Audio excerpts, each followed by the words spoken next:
masyado matraffic.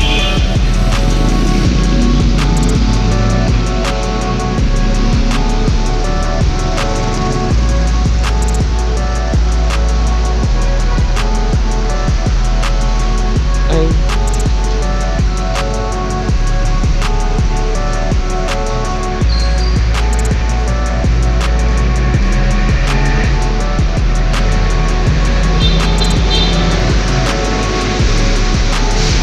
pagawaran ng palusin.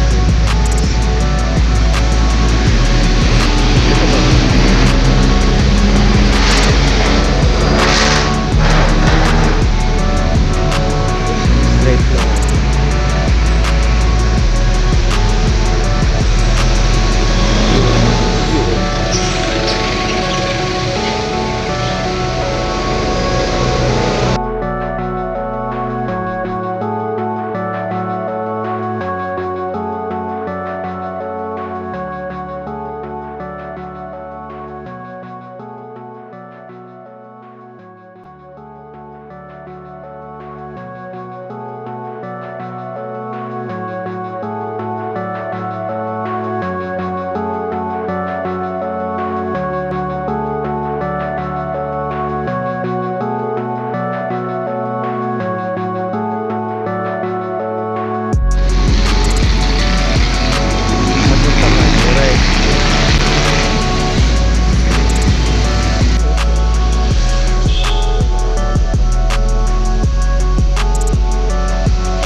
ayan, nandito na po ako sa Caloocan at thank you so much sa panonood niyo po ng aking video sa paglalakad ko mula Alvarez hanggang Tayuman. At sa ngayon guys, nandito po ako sa Caloocan. So ipapakita ko po sa inyo ang Mabili Street kung saan ako bumaba. Tara guys! So ayan guys, kung bago ka pa lang po sa akin channel guys, ayan, manood ka, pagkatapos mag-comment ka, like and share, at pindutin mo na rin guys ang bell button para lagi kang updated sa mga bagong video. Thank you so much, bye! See you in the next video guys, thank you.